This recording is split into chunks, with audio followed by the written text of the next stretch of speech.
All right, we're going to talk a little bit about the binomial distribution and the geometric distribution. And again, having a calculator is going to help you a great deal with these. With a calculator, this is easy as pie. If you have to do it by hand, it's not so easy. So very important, be able to use your calculators. So binomial distribution, start there. Get some terminology straight here.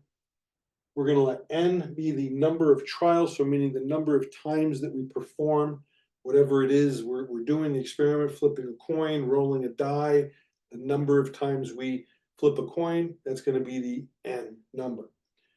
The number of successes out of n trials. So the binomial, binomial means two, right? There's only two possible outcomes. So conditions, and like we talked about conditions for a discrete probability distribution, the conditions for a binomial distribution are that there's only two outcomes, there's only two possibilities, it's an either or. The probability of success, we're going to define success however the problem dictates, right? But there's only success and not success, and we'll determine what that is in each individual case. The probability of success is going to be the same on each trial. Each time we flip the coin, the probability of heads is 0.5. Okay, that's what we're talking about. Every time we roll one die, probability of getting a 2 is 1 out of 6. It's the same probability each time we perform the experiment or the thing we're doing. So when we see this notation, binomial PDF, meaning probability distribution function, binomial probability distribution function, number of trials, probability of success on each trial, and the number of successes that we're looking for out of those n trials. Okay? Number of successes out of n trials. So this is how you're going to see the question.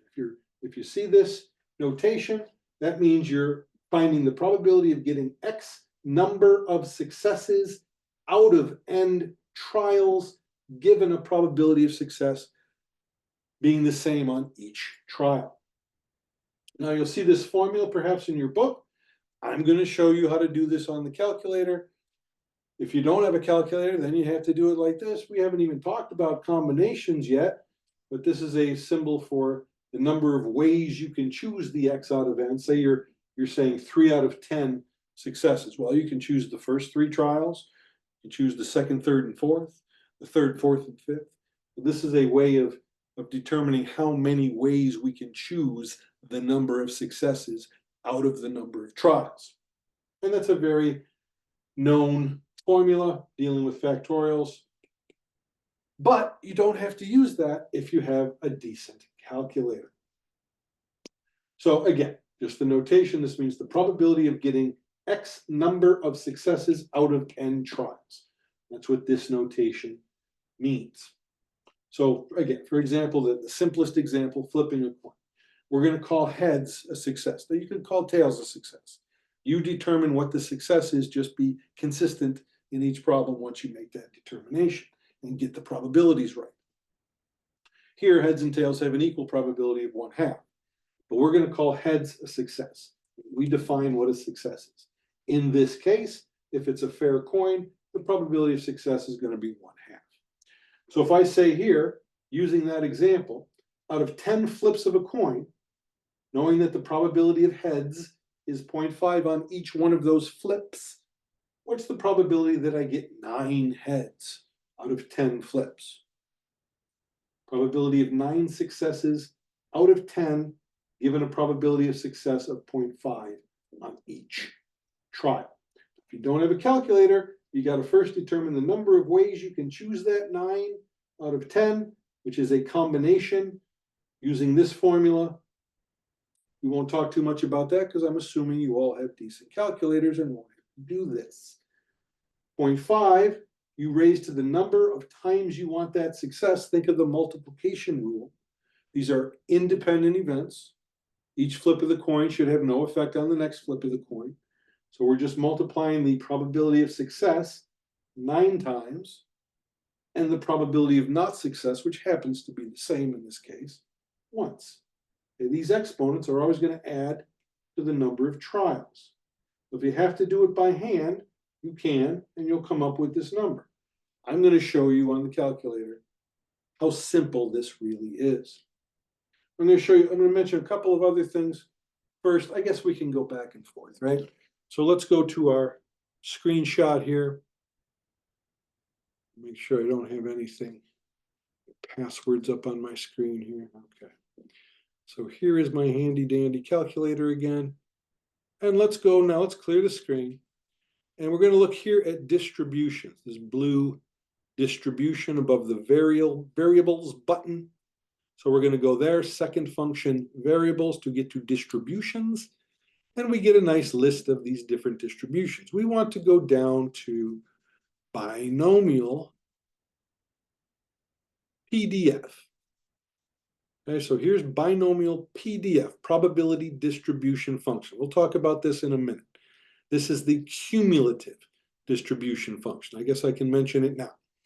The binomial PDF gives you the probability of exactly X successes out of N trials. The binomial cumulative distribution function gives you the probability of at most X successes out of N trials. And this becomes very useful sometimes when we're asking questions like, what's the probability of getting less than 9 successes out of 10? Well, you'd have to add up the probability of 1 plus the probability of 2 plus the probability of 3, or you can just use the idea of the cumulative distribution function and say 1 minus the probability of at most 10, right? At most 10 is 9 or less, right? So being able to use the cumulative distribution function saves you a lot of time when looking at these particular types of probability questions. But for now, we're going to choose the PDF. So binomial PDF, hit enter. It's going to ask you for the number of trials. So we said we're going to flip the coin 10 times. We're calling heads a success. Probability of success is 0.5. And we want to know what's the probability of it getting exactly 9 out of 10 heads. So if you just think about this, it's probably going to be a very low number, right? You flip a coin, fair coin 10 times, probability you're going to get 9 out of 10, probably a very low number. So we look at that, we hit enter one more time. Again, N, P, X, we hit enter, we get a very small number of almost 1 time out of 100, right? Tenths, hundreds, thousandths. So 9 times out of 1,000, almost 10 times out of 1,000, or 1 out of 100 times, we're going to get 9 out of 10 heads. Now notice the difference here. If we use the CDF, we go to same, and you can go up to save some time. Just find the binomial CDF. So this is now going to be, we'll put the same numbers in. 10 trials, probability of success, 0.5. But now we're asking the question, what's the probability of at most 9 heads out of 10? So this is the probability of 0 out of 10, plus the probability of 1 out of 10, plus the probability of 2 out of 10, and so forth. So here we're going to probably expect a very large number, or close to 1. And we do see we get a number of almost 1 because the probability of getting at most 9 is really just 1 minus the probability of getting 10 out of 10. We can show that.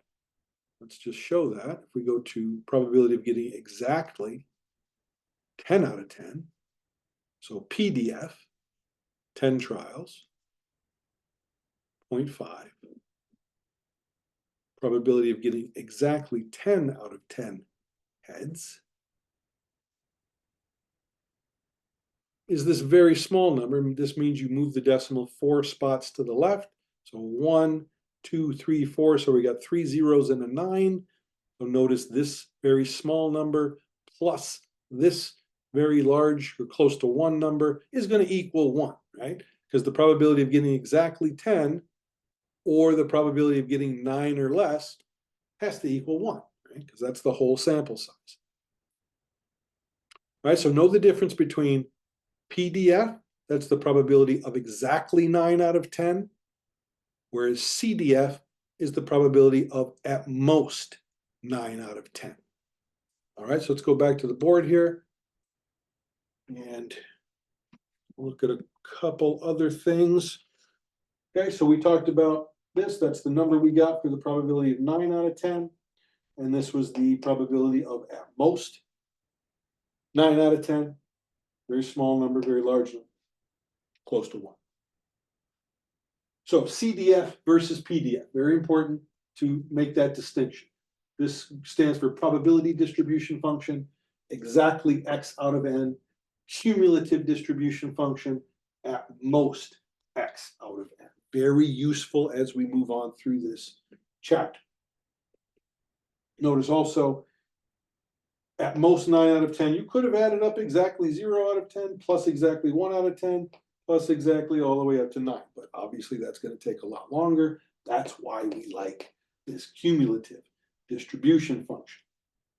All right, so one more thing that is kind of related to this is something called the geometric distribution. So you're going to see this, and again, I'll go back to the calculator and show you that the geometric probability distribution function and the geometric cumulative distribution function are somewhat similar to these.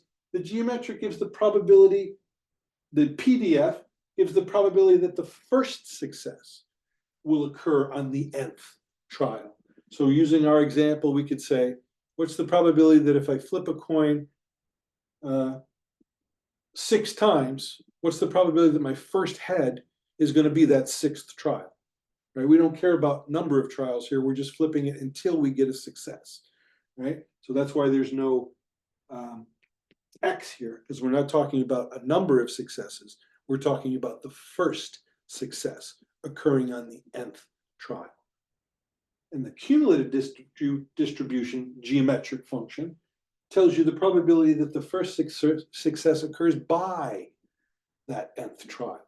So the first head, what's the probability that the first head will occur within the first 4 flips, okay? Within the first 10 flips, within the first 2 flips. Okay, so let's look at a couple examples of that, just to see what's going on. All right, get that keyboard back. There we go. All right, so we'll clear the screen again and go back to that distribution list. And now we're going to go, again, you can go up or down, however you want. There's the geometric PDF. There's the geometric CDF.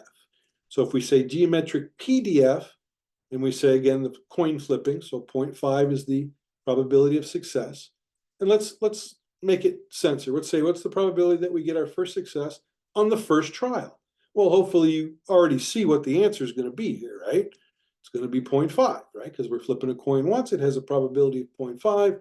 So our answer is 0.5.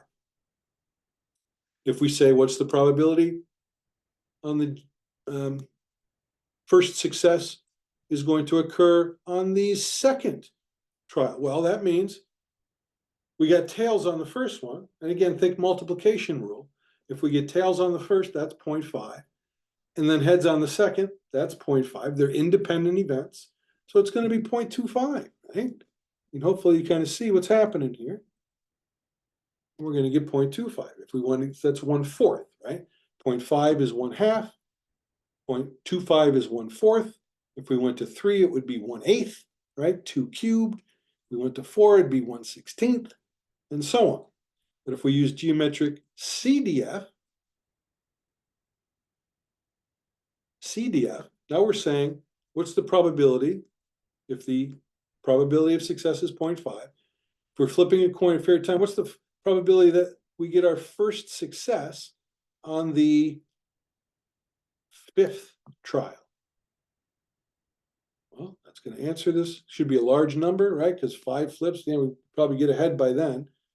So it's going to be a large or very close to the number 1. So again, PDF, exactly the second trial, we get the first success. CDF by the fifth trial. So this is the probability that we get a success on the first, plus probability that we get a success on the second, all the way up to the fifth. And you can check these things, fooling around with the binomial PDF, binomial CDF, geometric PDF, and geometric CDF. All right, so that is the binomial distribution, the binomial cumulative distribution, and the geometric distribution. Good times.